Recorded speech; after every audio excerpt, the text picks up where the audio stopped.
आज हम श्री प्रियंक कानूंगो जी के साथ हैं, जो कि चेयरपर्सन हैं एनसीपीसीआर के। एंड काफ़ी ही बेहतरीन काम कर रहे हैं, काफ़ी सालों से कर रहे हैं। तो इनके गाइडेंस और इनकी लीडरशिप के अंदर सर आपने काफ़ी सारे रिपोर्ट स्टेटमेंट्स काफ़ी सारे बच्चों को बचाने के लिए किए हैं। तो मैं आपसे पूछना चाहूँगी कि कौन कौन से इनिशिएटिव्स हैं जो बच्चों की सेफ्टी को लेके एनसीपीसीआर काम कर रहा है अभी? देखिए, हमने उन सभी ग्रे एरियाज में काम किया जिन पर बात नहीं की जाती थी, जैसे स्ट्रीट चिल्ड्रन को लेके कई दशकों तक सरकारों ने अपनी जिम्मेदारी ही नहीं मानी। हमने तय किया कि इसके लिए पॉलिसी हो। सेंट्रल गवर्नमेंट ने हमको उसमें सपोर्ट किया, एसओपी, पॉलिसी, और फिर उनको रेस्क्यू करके रिहेबिलिटेट करने का एक पोर्टल। 25,000 बच्चे उस पर अभी तक रेस्क्यू करके रिहेबिलिटेट हुए।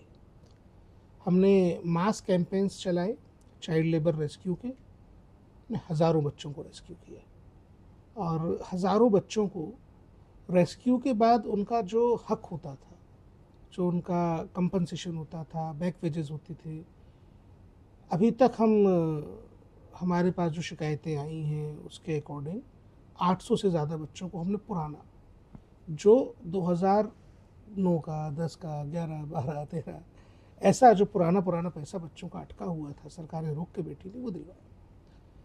हमने बच्चों के जो स्वास्थ्य के दृष्टिकोण से काम होता है, उसमें देश के सारे जो एनएनसीयू हैं या पीडियाट्रिक इंटेंसिव केयर यूनिट्स हैं, इनका एक खाका तैयार किया।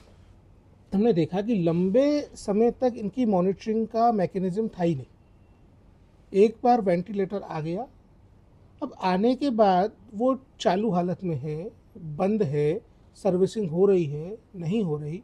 आपको जान के हैरानी होगी कि आज से 12-13 साल पहले तक जो पॉलिसी गाइडलाइन थी, उसमें biotechnical staff in critical care units में नौकरी पर रखा ही नहीं जाता था।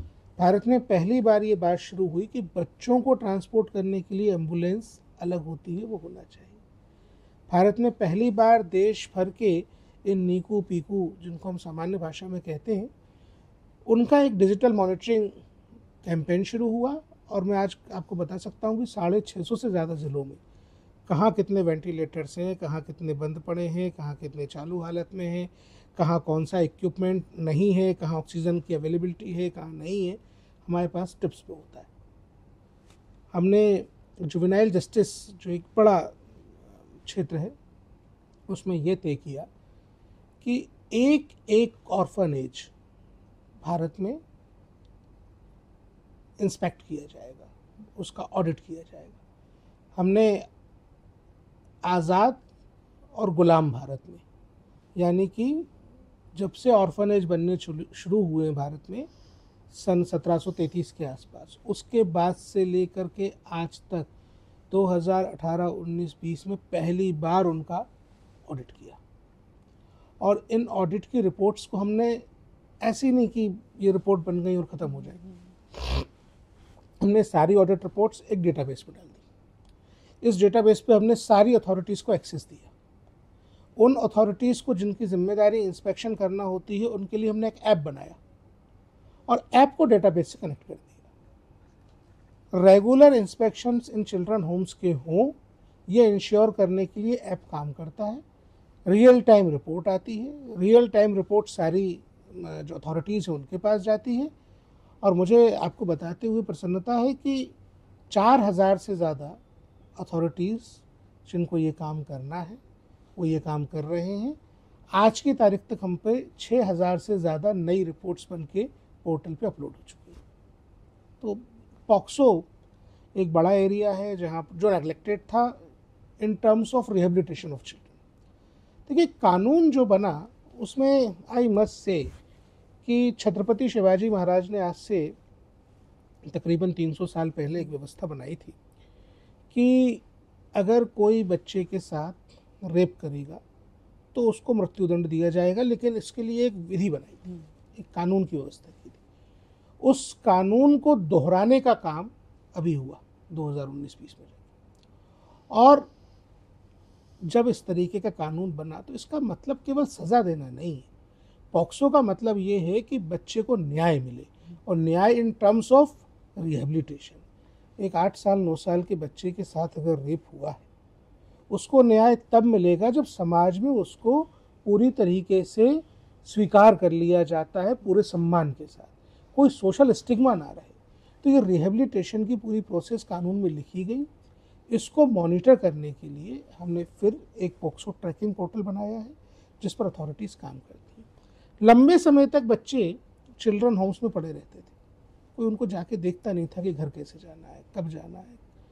जब ये भयावह स्थितियां हम लोगों के सामने आई, हमने इसके लिए भी एक पोर्टल डिजाइन किया, गो होम एंड रीयूनाइट, घर पोर्टल। और आज तक लगभग 2000 बच्चों पे घर भेजने पे हमने इस पर काम किया है। इसकी रेगुलर रिपोर्ट्स बनती हैं, रेगुलर मीटिंग्स होती हैं। एक बच्चा मान लीजिए विशाखापट्टनम में है पर वो रहने वाला उत्तर प्रदेश का है, तो उसकी भाषा का बैरियर ना आए, पता ढूंढा जा सके, जानकारी अपलोड हो के सभी को एक प्लेटफॉर्म पे हम लेकर के आए। तो जितने भी एस्पेक्ट्स चाइल्ड प्रोटेक्शन के होते हैं, शिक्षा का अधिकार कानून में ये माना जाता था कि 8 करोड़ बच्चे, 8.5 करोड़ बच्चे आउट ऑफ स्कूल है, पर वो है कहाँ, कोई नहीं देखता था। हमने पहली बार ये देखने की कोशिश की कि जो जो अलग अलग पॉकेट्स हैं, वो स्ट्रीट चिल्ड्रन हो सकते हैं, वो चाइल्ड लेबर हो सकते हैं, चाइल्ड लेबर किस किस एरिया में हो सकते हैं, आप मोबाइल पे काम करते हैं, आप कंप्यूटर पे काम करते हैं, जब इनकी उम्र ख़त्म हो जाती है तो इनका क्या करते हैं, डिस्कार्ड। वो डिस्कार्ड करने के लिए कंपनीज अपनी रिस्पॉन्सिबिलिटी भारत में नहीं निभा रही, उसमें चाइल्ड लेबर है। आप FMCG प्रोडक्ट्स खरीदते हैं, आप कोल्ड ड्रिंक पीते हैं, आप बिस्किट्स खाते हैं, इनकी मार्केटिंग में चाइल्ड लेबर इन्वॉल्व है। हमने वो सारे सेक्टर जहाँ चाइल्ड लेबर है और निश्चित रूप से बच्चे आउट ऑफ स्कूल, उनको आइडेंटिफाई किया, उन पर रिपोर्ट्स बनाई और देश के सामने ला करके रखी। हमने इसी प्रकार जो बच्चे रिलीजियस बिलीव्स के कारण अपने फंडामेंटल राइट से डिप्राइव हो जाते हैं, उन पर काम किया। हमको पता चला कि एक बच्चे की शादी 15-16 साल की उम्र में की गई। वो जब मामला कोर्ट तक आया तो कोर्ट ने उसको इसलिए मान्यता दे दी क्योंकि वो मुसलमान है। धर्म के आधार पे ये डिस्क्रिमिनेशन ठीक नहीं है। भारत में जो चाइल्ड मैरिज प्रोहिबिशन एक्ट है या पॉक्सो एक्ट है, ये सेकुलर एक्ट्स है। हमने इस मामले में पिटीशन सर्वोच्च न्यायालय में दाखिल की, सर्वोच्च न्यायालय ने इस तरीके के आदेश देने पर रोक लगाई।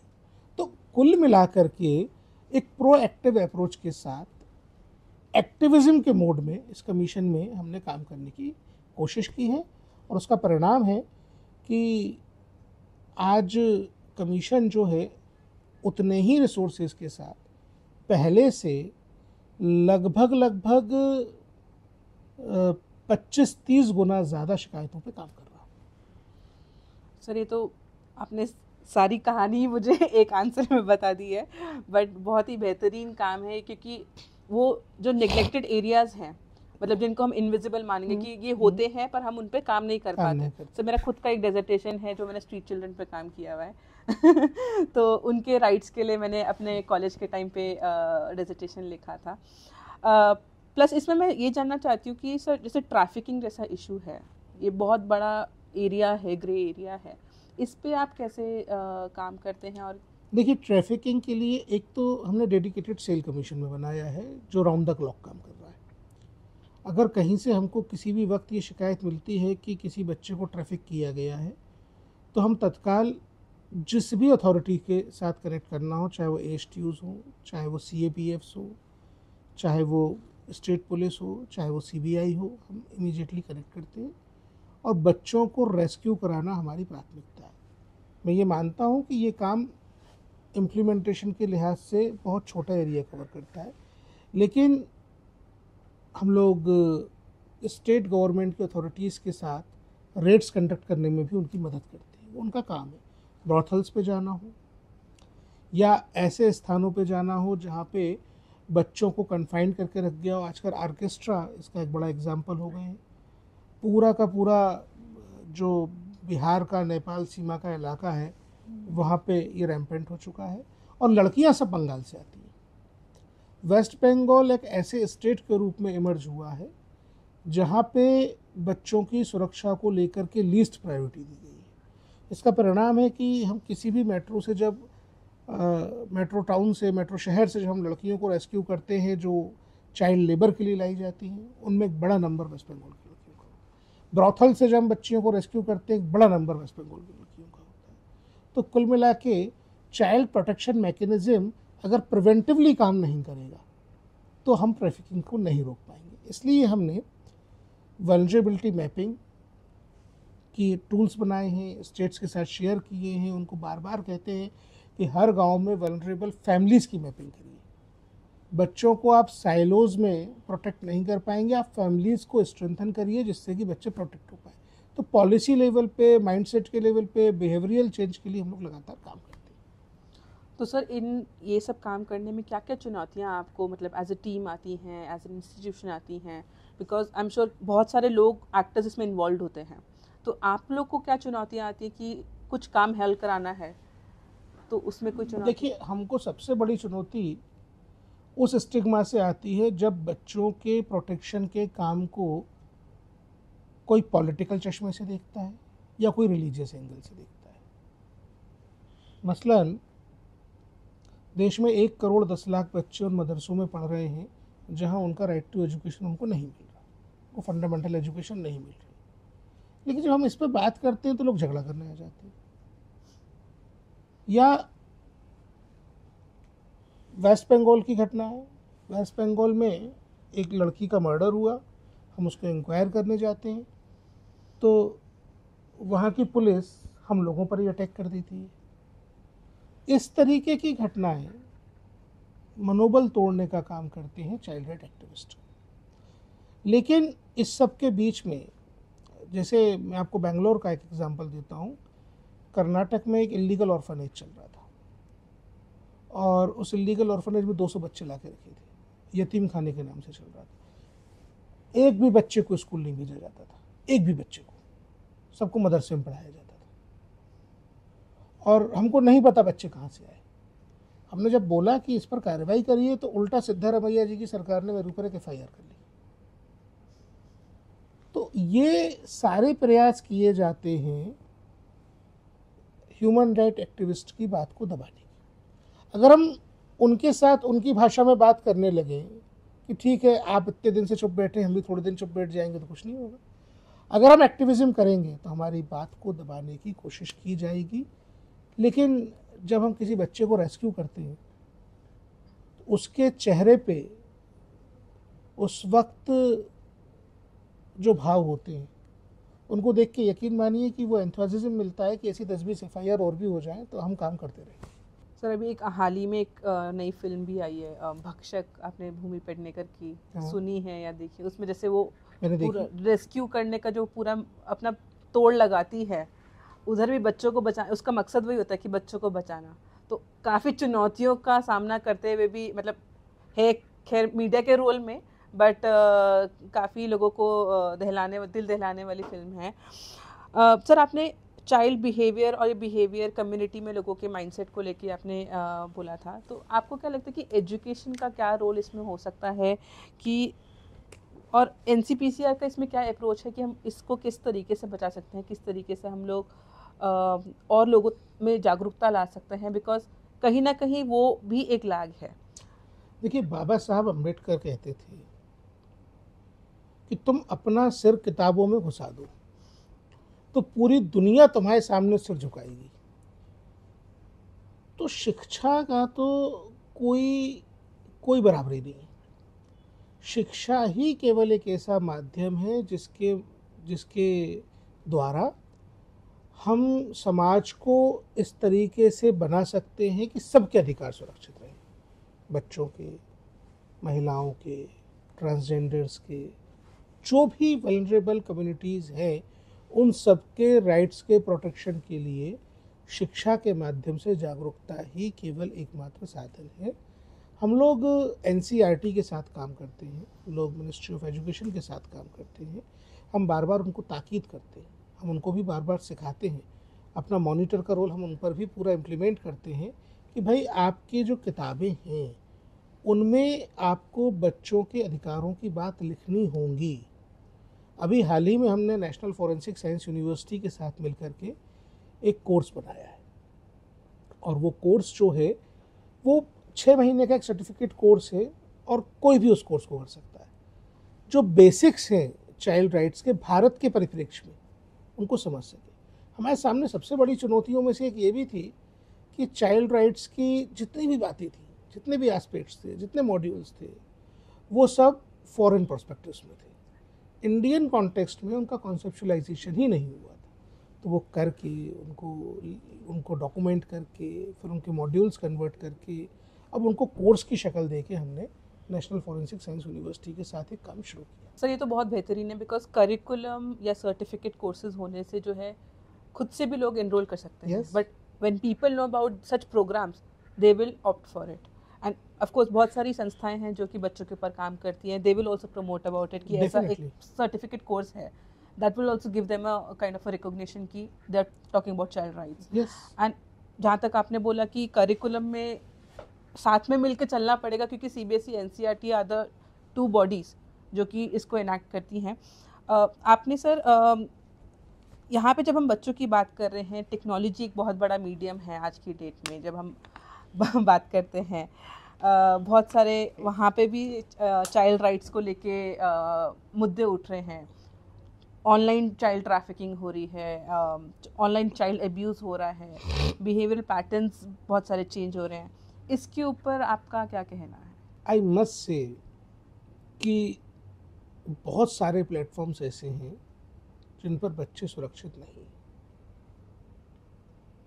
अब मैं आपके चैनल पे नाम ले दूंगा तो होगा ये कि आपका एल्गोरिदम गड़बड़ कर देंगे। तो लेकिन बात ये सही है कि बहुत सारे प्लेटफॉर्म्स पे बच्चे वल्नरेबल हैं। आप एक बात बताइए, बच्चा जब स्कूल से घर जाता है या घर से स्कूल आता है, इस पूरी प्रोसेस में उससे पूछने ताछने वाले टीचर हैं, माँ हैं, पिता हैं, भाई बहन हैं, घर पे परिवार है।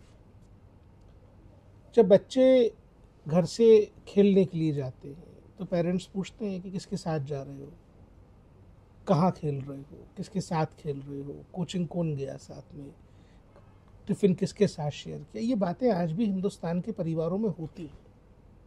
उसका दोस्त कौन है, किनके साथ उसका उठना बैठना है, ये सब पूछते हैं, टोकते भी हैं। टोकना नहीं चाहिए लेकिन टोकते भी हैं। ये तो फिजिकल वर्ल्ड में सबको दिख रहा है। अगर बच्चा ये बोल देगा कि उसकी दोस्ती एक्स नहीं वाई के साथ है तो किसी न किसी दिन पकड़ा जाएगा।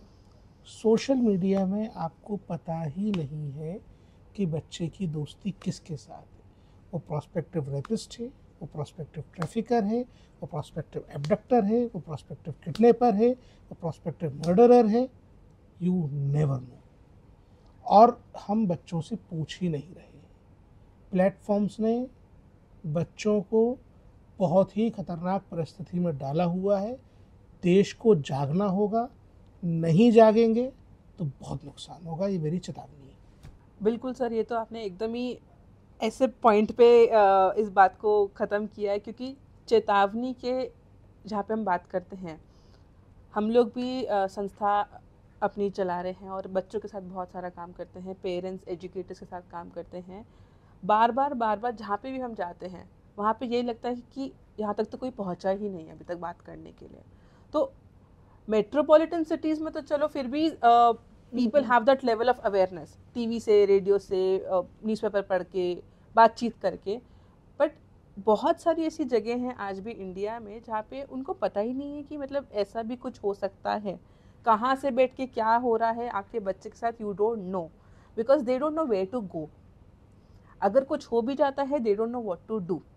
तो उस लेवल पे आके जो गवर्नमेंट बॉडीज़ हैं, जो सिविल सोसाइटी ऑर्गेनाइजेशंस हैं, जो एक्टिविस्ट हैं, इंडिविजुअल्स हैं, एजुकेशनल इंस्टीट्यूशंस हैं, how can they all come together to talk about such issues, to bring that level of awareness? हमको अपने अपने साइलोस से निकलना होगा।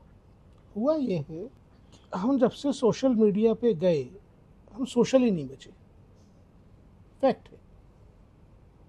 मैं त्रिपुरा और बांग्लादेश के बॉर्डर पर एक गांव में था। स्कूल में हम बच्चों से बात कर रहे थे। हमने प्रिंसिपल बैठी थी, टीचर्स बैठे थे, हम और बच्चों की माँ बैठी थी, माँओं को बुलाया था।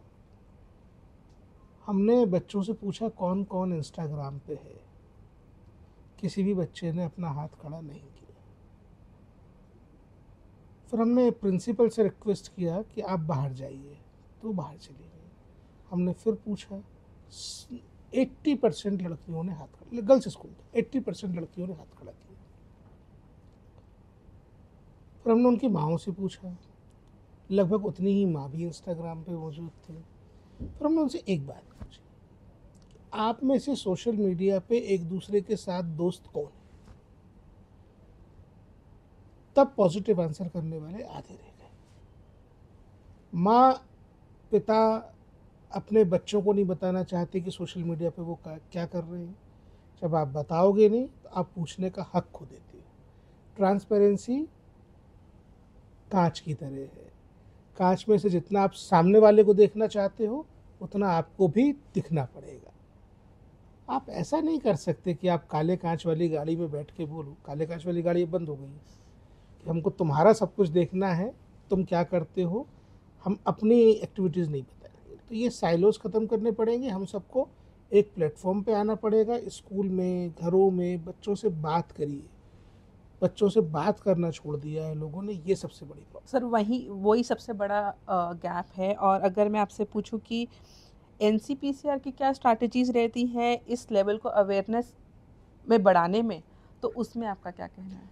हम सिविल सोसाइटी ऑर्गेनाइजेशंस के साथ काम करते हैं, स्कूल्स में जाते हैं, डिस्ट्रिक्ट अथॉरिटीज़ के पास जाते हैं, टीचर्स को सेंसिटाइज करते हैं, ऑनलाइन वर्कशॉप्स कराते हैं, अलग अलग एक्सपर्ट्स के साथ बच्चों की बात कराते हैं। हम जो स्टेट लेवल अथॉरिटीज़ और डिस्ट्रिक्ट लेवल अथॉरिटीज़ हैं उनको पुश करते हैं और इन कंपनियों पर लगाम लगाते हैं। ये जितनी भी सोशल मीडिया कंपनीज़ हैं, बच्चों के एब्यूज़ के मामले में इन पर लगाम लगाने का काम हमारा है, हम वो करते हैं। और सर अगर मैं आपसे पूछूं कि पॉलिसी लेवल पे क्या क्या काम चल रहा है, तो उस पर आप क्या देखिए, पॉलिसी में अभी बहुत अच्छा डाटा प्रोटेक्शन एक्ट बन गया है। मुझे लगता है कि जैसे इसके रूल बनेंगे तो बहुत इफ़ेक्टिव काम हम कर पाएंगे। अभी कई सारी पोर्न साइट बंद हुई, हम लोग केवाईसी पे पुश कर रहे हैं। हमको डेटिंग ऐप्स ने बताया है, बम्बल टिंडर दोनों से हमारी बात हुई है कि भाई केवाईसी करो, नहीं तो हम चलने नहीं देंगे। तो केवाईसी होना बेहद ज़रूरी है। ये केवाईसी गेमिंग पे होना ज़रूरी है, केवाईसी ओटीटी पे होना ज़रूरी है, केवाईसी डेटिंग पे होना ज़रूरी है, केवाईसी सोशल मीडिया के सभी प्लेटफॉर्म्स पे होना ज़रूरी है। केवाईसी जब तक नहीं होगा तब तक दिक्कत है। दूसरा, हम जो पॉलिसी पुश कर रहे हैं वो इस पर कि बच्चों के नाम से सिम बेची जाए। आप जो भी लोग इस पॉडकास्ट को सुन रहे हैं या हम लोग जो कर रहे हैं, हमारे घरों में किसी में भी बच्चे मोबाइल का इस्तेमाल कर रहे हैं पर बच्चों के नाम से सिम कार्ड इशू नहीं होते। ये इंटरनेट सर्विस प्रोवाइडर कंपनियों की काम करने की खामी है, उसको ठीक करना बेहद ज़रूरी है। सिम बच्चों के नाम से हो और उनके पेरेंट्स की सिम के साथ कनेक्टेड हो। ये सबसे आसान तरीका है कि आप बाज़ार में बच्चे को आज भी उंगली पकड़ के ले जाते हैं। मेले में जब जाते हैं, भीड़ में जब जाते हैं तो बच्चे को उंगली क्यों पकड़ाते हैं? ऐसे ही बच्चे की सिम को पेरेंट्स की सिम के साथ पकड़ाना पड़ेगा, तभी इसका सॉल्यूशन है। सर सेफ नेट करके जो ऐप के बारे में टूल के बारे में बात चल रही है कि किस तरीके से वो पेरेंटल टूल है to look into what children are doing. Parents will be able to track what kids are doing on different devices. तो somewhere it is also coming as a like having both sides of the coin कि उसको देखा जा रहा है। मेरे को ऐसा लगता है कि पेरेंट्स को पता होना चाहिए कि बच्चे क्या कर रहे हैं, लेकिन इसका स्थायी समाधान कोई नया ऐप नहीं है। इसका स्थायी समाधान केवल बच्चों के नाम से सिम इशू करना है। जब तक ये नहीं होगा तो मन बहलाव के लिए कुछ भी करते रहिए, बाकी सब मन बहलाना है। चाइल्ड प्रोटेक्शन को लेके, चाइल्ड सेफ्टी को लेके, चाहे वो ऑफलाइन हो चाहे वो ऑनलाइन हो, उस पर आपका एक मैसेज क्या होगा? हमको परिवारों को सशक्त बनाना होगा जिससे हम बच्चों को प्रोटेक्ट कर सकें। और जो बच्चे परिवारों में नहीं हैं उनकी चिंता पूरे समाज को करनी होगी। अगर हम सभी बच्चों के प्रति समान रूप से जिम्मेदार होंगे, भले ही वो हमारे घरों में जो बच्चे हैं वो या जिनको परिवार मयस्सर नहीं है वो, तब हम निश्चित रूप से देश को बच्चों के लिए खुशहाल देश बना पाएंगे। थैंक यू सर, इतना वैल्यूएबल अपने इनपुट और इतने इंसाइट्स देने के लिए। आई एम श्योर जो भी लोग इसको देखेंगे they will be really inspired कि हमारे गवर्नमेंट बॉडीज़ जो हैं, हमारे जो गवर्नमेंट अथॉरिटीज़ हैं, they are working very hard for child safety in India and they are looking from that lens कि how everybody needs to come together. सिर्फ एक NCPCR या गवर्नमेंट ऑफ इंडिया की ही रिस्पॉन्सिबिलिटी नहीं है, सबकी मिला के एक रिस्पॉन्सिबिलिटी है, कलेक्टिव एफर्ट है ये, जहाँ पे हम लोग को बच्चों को सुरक्षित करना है। एंड इट्स एवरीबडीज इशू, हर घर में बच्चा है और हर घर में बच्चे को सुरक्षित रखना हमारी जिम्मेदारी है। So thank you so much sir, thank you for your time and this was wonderful. Thank you.